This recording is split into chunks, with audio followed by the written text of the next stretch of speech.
Do you find exercises like these lunges painful, or perhaps you can't even do them at all? Well, in this video, I'm going to take you through some modifications for lunges and for squats, and I'm going to show you some exercises that will strengthen your knees. Hello fam, and welcome to my channel. My name's Melissa Neal. And this channel is all about helping you, if you're a woman over 40, get in great shape. And one of the things that it's really important to do to get in great shape is strength training. But I know many of you really struggle, don't you, because you've got bad knees. It's a very common problem for women over 40, over 50, 60 and beyond. So I'm going to show you how you can incorporate some of the exercises by modifying them, or if you can't modify them, do a completely different exercise altogether. And at the end, I'm going to show you some exercises that you can do to actually strengthen your knees. So let's start off with the most common problem, which is lunges, isn't it? And the first thing to say is, if you're doing lunges, do avoid the forward lunges. They're the lunges that are going to put most pressure on our knees, because what we do when we do a forward lunge is we're actually putting our body weight onto our knees, and that's going to be really painful for you if you have a knee problem. So the first thing to look at, if you're struggling with forward lunges, actually try reverse lunges. And what we need to do with reverse lunges is actually try having our feet quite wide apart. That's going to make it easier on our knees. So I'm going to stand this way with my feet just slightly wider than hip width apart. And then we're going to place one of our legs backwards, like this. And what that's happening is my body weight is actually going to the back, not the front. So it's much easier on our knees. And if you need to take your back leg wider apart to make that more comfortable, then do that. And once we get confident at that, we can start adding in weight. Now, for some of you, that's going to be out of the question altogether. So what I would recommend, if backward lunges aren't good for you, and that's to do static lunges. So a static lunge is where we just put one foot in front of the other. So you can see that I've got that there. Again, feet hip width apart, or maybe slightly wider than hip width apart. And then we're going to just go down into the lunge, putting the weight onto our back leg. That's really important. And then up again. So that's going to be more comfortable for some of you than the alternating backward lunges. And do remember to change legs on that. So you want to be doing something like 10 on one side and 10 on the other side. And as you get more comfortable with that, if you want to, you can start adding weight in.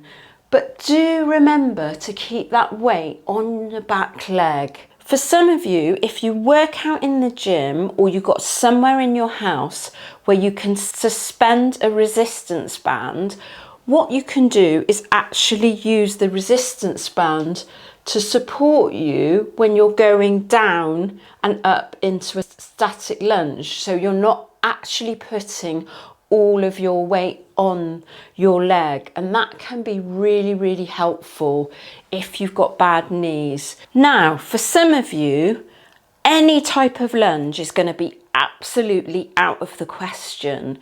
So what you can try, and this might be comfortable for you, and I'm going to show you without weight at first, knee raises, bent knee raises. So it's kind of like marching on the spot in slow motion. I will show you on the side.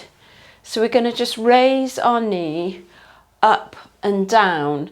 Now that's not working exactly the same muscles as doing a lunge, but it's a really good alternative. And what we can do, if that's comfortable for you, is actually start adding some weight in. And that's going to make it more challenging on our legs without putting pressure on our knees. Now, for some of you, all of those exercises that I've just shown you are absolutely out of the question.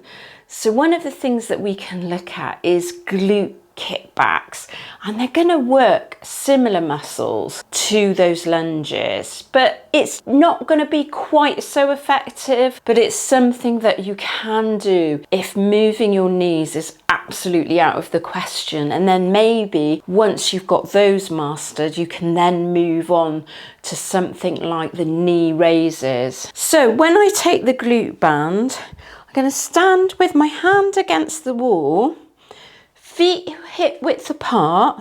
I'm going to bring, this is my right leg, so the one that's furthest away from the wall, I'm going to bring it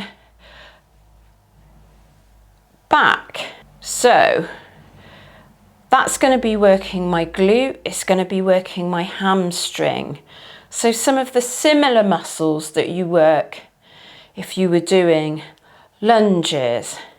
And then we can do 10 on that side, turn round and do 10 on the other side. And for most of you, if you're struggling with your knees, you should be able to do this one.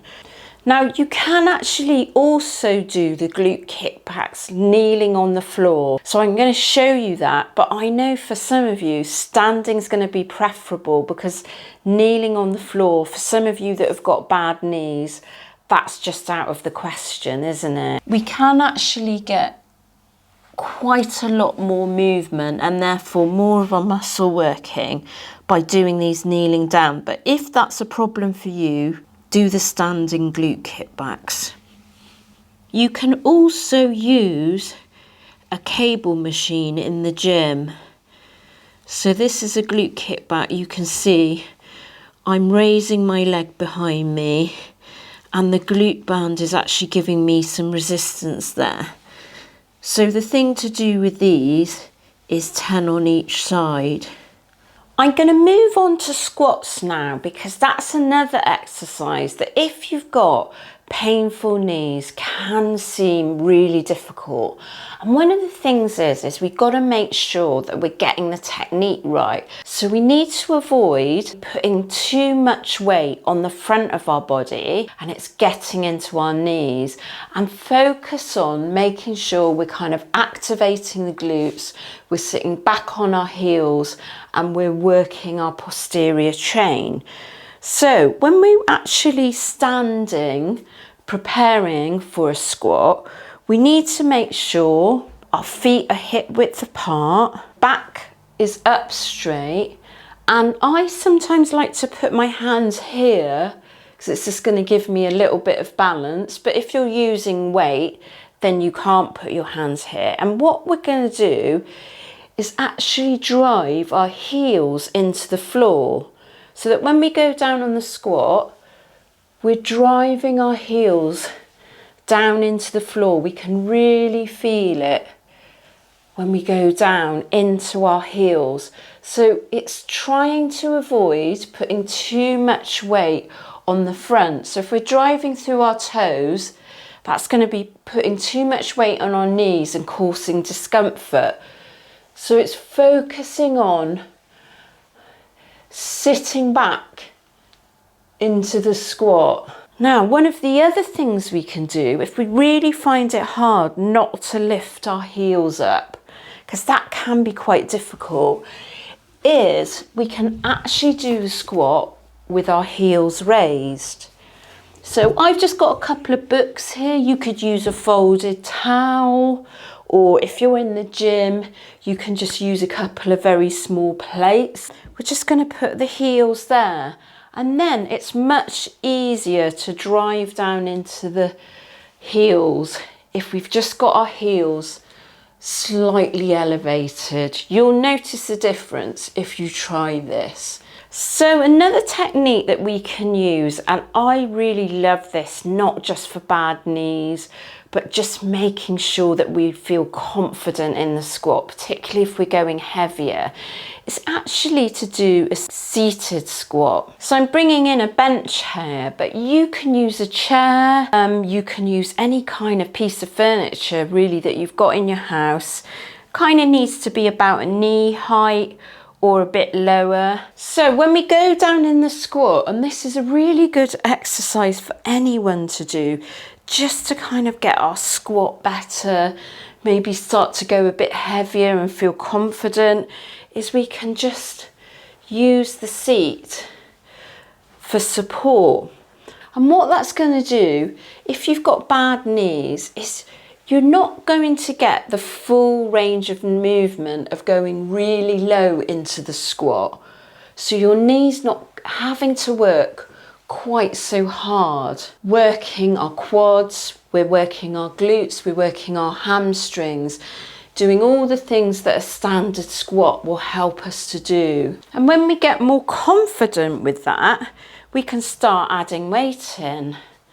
And you know, you can do this with a barbell in the gym. It's really good for that. So we've covered the modifications there, and I promised at the start I was going to give you a few exercises to strengthen your knees. A really good exercise to strengthen your knees is actually to do standing leg raises. We're going to stand with our feet hip width apart, and you can do this perhaps before your workout as just a warm up. And we're going to lift our leg to the front. You can either do them alternately, like I'm doing, one at a time, and try to go for 10 on each leg. Now, for some of you, bringing your leg straight out might be a bit difficult. We can go to the knee raises that we were doing earlier on. So these are the bent knee raises. If the standing straight leg raises are a problem for you, what you can do is a seated leg raise, and that's really going to help strengthen your knees. And then another really good knee strengthening exercises, and these are all actual leg raises, is you can do it lying down.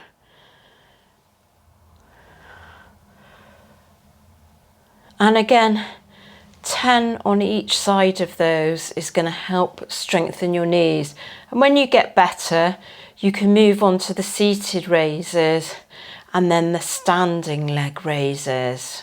And do remember, when you're thinking about high intensity interval training and you've got bad knees, so you can't jump around, can you? There's loads of low impact versions you can do of HIIT workouts. So I actually have HIIT workouts on this channel, which I will link one at the end of this video. If we want to do HIIT, we can do that on any piece of equipment, like a rowing machine or a spin bike, something like that, that's not going to aggravate your knees and it's going to be really low impact. So do try that. Having bad knees shouldn't prevent you from being able to exercise and lose body fat. I do hope that video was useful for you. If you have bad knees, please comment below, because I'd love to hear from you whether you're going to take up those exercises and whether that actually helps things for you.